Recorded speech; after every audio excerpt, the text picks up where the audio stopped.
Pardon Roberto Martinez de t'avoir critiqué, je suis nul, tu es un génie. Non mais vous pensiez sérieusement que j'allais commencer la vidéo en parlant comme ça?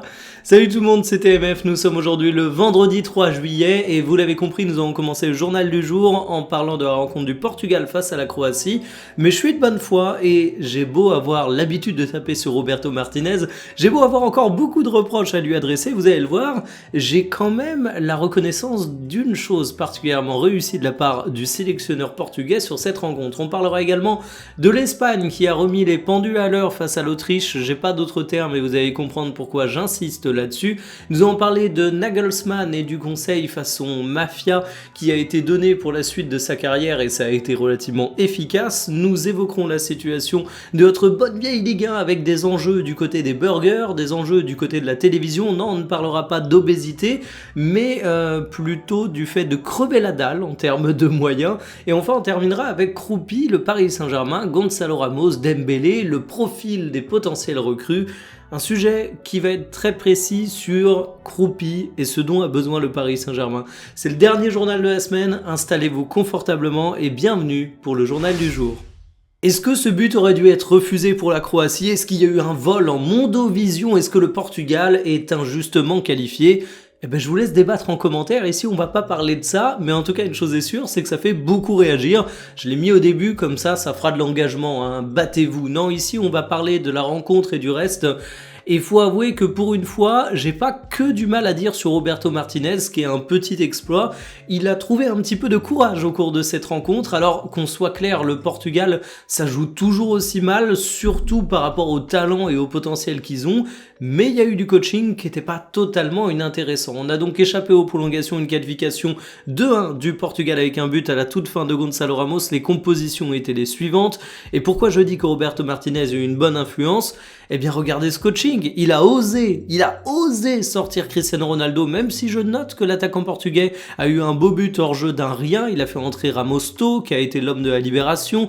Il fait entrer Semedo à la place de Fernandes et Silva à la place de Vitinha. Pas que des réussites, mais il remet en cause certains cadres et cette équipe du Portugal a besoin de bouger un petit peu. Parce que je suis un fanboy de Bruno Fernandes, je vais pas vous le cacher. Je suis un fanboy de Vitinha, je vais pas vous le cacher. Mais c'est vrai que durant cette Coupe du Monde, Vitinha comme Bruno Fernandes, ils sont à des années-lumière de leur niveau club. Alors évidemment, c'est pas que leur faute. C'est pour ça que j'en veux autant à Roberto Martinez. C'est parce que cette équipe joue d'une manière à ne pas mettre en valeur ses éléments principaux. Et ça, c'est dramatique. Mais évidemment, Roberto Martinez, c'est Roberto Martinez. Tu vas pas transformer Raymond Domenech en Didier Deschamps du jour au lendemain. Tu vas pas transformer une 2 chevaux en Ferrari. Partant du principe que Roberto Martinez est une 2 chevaux, je lui conseille de plutôt prendre la route à 3 grammes où tout le monde roule à 30 km/h qu'aller sur une autoroute allemande. C'est un peu ce qu'il a fait avec ce coaching. C'est pas parfait, ça change pas le fait que Roberto Martinez est une 2 chevaux et pas une Ferrari, mais en tout cas, au moins avec ses compétences, il a réussi à bricoler un petit truc. Alors sinon, parlons un petit peu de la rencontre au-delà du coaching. C'est une rencontre que je trouve toujours aussi fascinante. En fait, le Portugal a su contrôler le match, surtout la première mi-temps. Là, t'as vu que t'avais des créatifs qui étaient incapables de faire les différences et ça a été extrêmement frustrant. La Croatie a eu un gros réveil en seconde mi-temps et t'as Gonzalo Ramos qui apporte la libération, mais ce Portugal, c'est une équipe qui a un potentiel de fou furieux, mais qui joue comme de l'excrément, on va dire ça pour être poli, mais elle peut paradoxalement sortir n'importe qui à mon goût.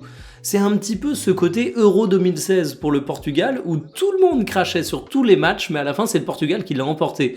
Alors je vais pas vous cacher que je fais pas du Portugal mon favori pour la Coupe du Monde 2026, mais c'est une équipe qui est pas à sous-estimer parce que finalement, c'est une équipe qui peut toujours se réveiller, te créer des surprises, t'as de très grosses individualités, et oui, avoir un Gonzalo Ramos en sortie de banc, c'est quand même une opportunité exceptionnelle. Alors la suite pour le Portugal, elle va être compliquée, puisque tu affrontes les Espagnols, et là, il va falloir sortir le match de ta vie, mais les Portugais sont pleins de surprises, même si c'est pas mon favori.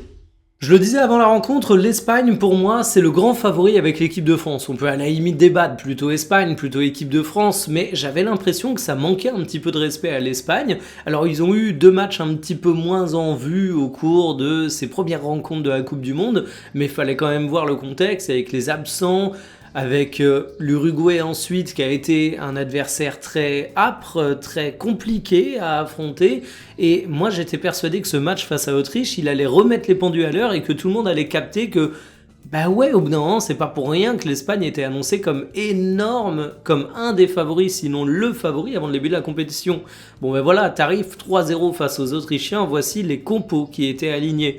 On parle jamais de Oyarzabal dans les meilleurs buteurs potentiels, mais il est désormais à 4 buts et franchement il fait de belles choses. Un très bon milieu de terrain, ça m'a rassuré sur la capacité de Rodri à ne pas être rincé physiquement parce que ça m'inquiétait, même si ici il a joué dans un fauteuil de sénateur. Baena qui à mon goût n'est pas encore un top ailier, fait quand même une rencontre qui là aussi me rassure un petit peu.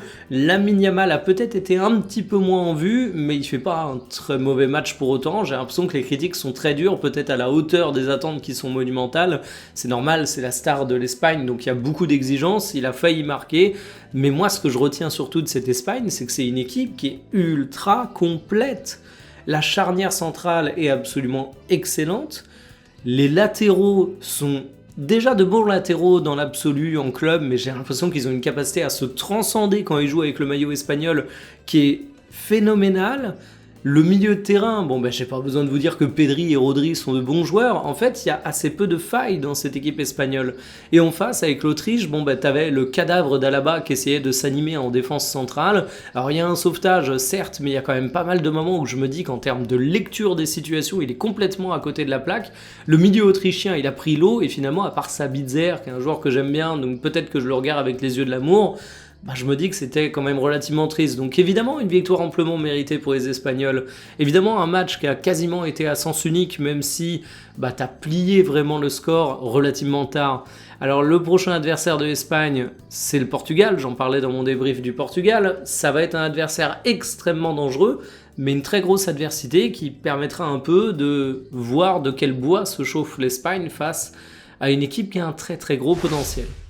Terminé pour Nagelsmann sur le banc de la sélection allemande, il va démissionner et d'ailleurs ce qui est plutôt drôle c'est qu'on l'a vivement encouragé à démissionner. Dans un autre contexte que le monde du foot, on parlerait de ça comme étant un scandale absolument total en termes de loi du travail et pas qu'en France, hein, je vous vois venir avec le côté en France on est des gros syndicalistes mais que voulez-vous, le monde du foot est relativement atypique. Alors pourquoi on a pousser Nagelsmann à démissionner?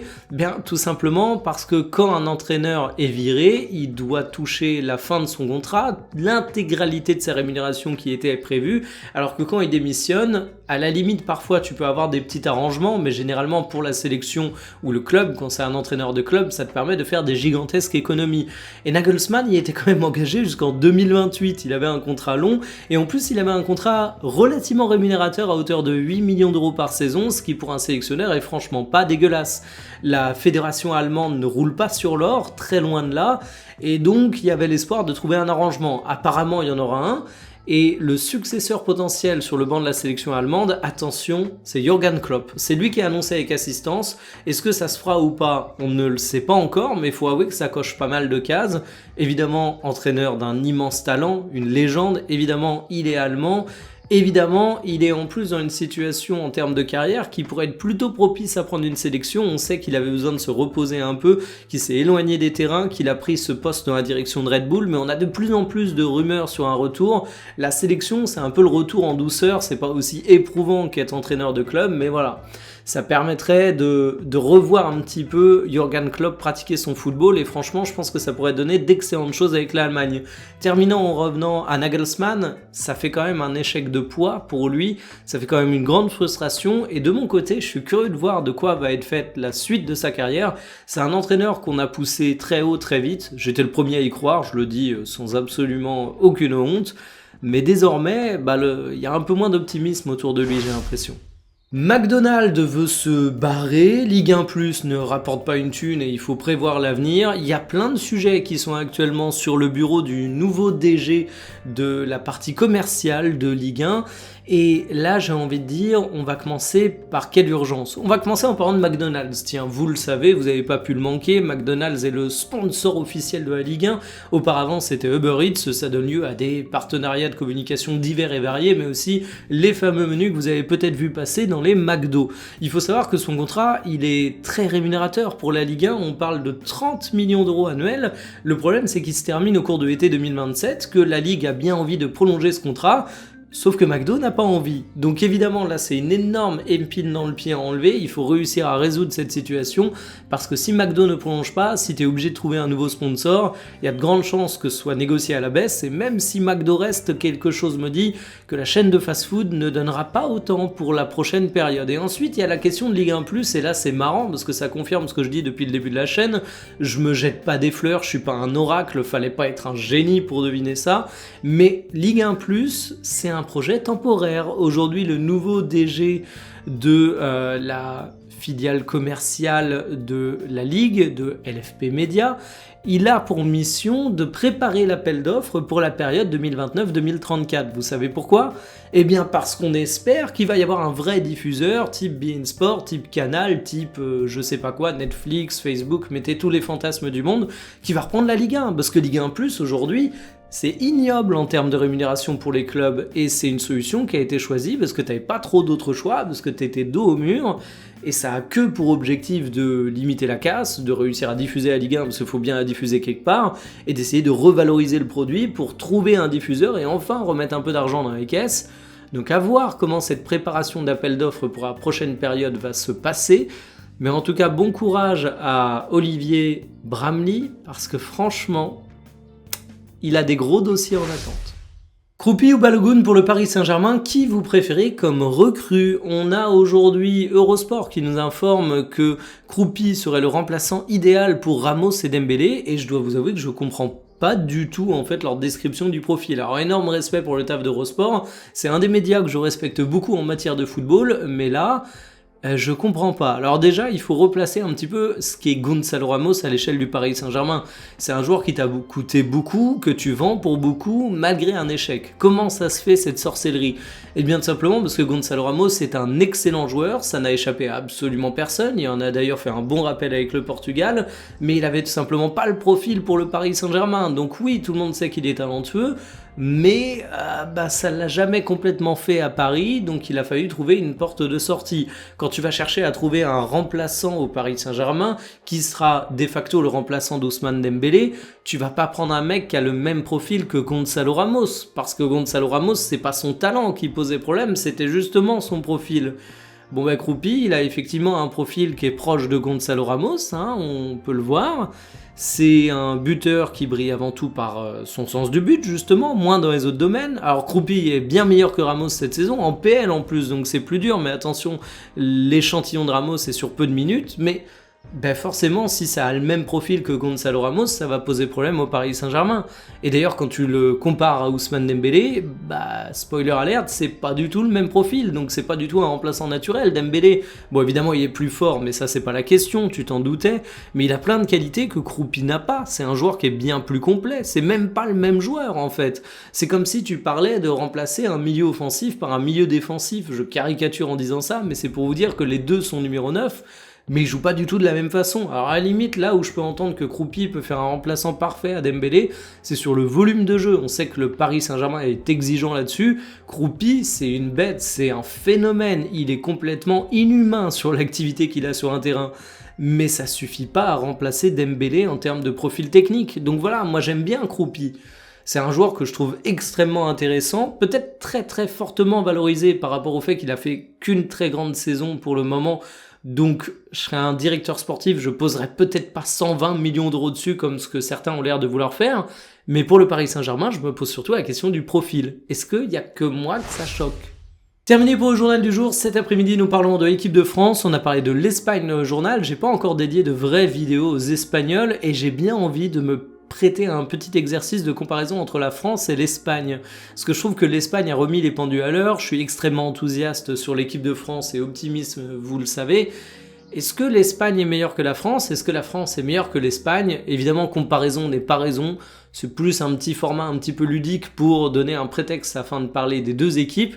Mais je pense que je vais m'orienter là-dessus avec un format relativement long. Je vous donne rendez-vous aux alentours de 17 h. Kiffez bien votre journée, kiffez bien les matchs, kiffez bien votre week-end. Salut!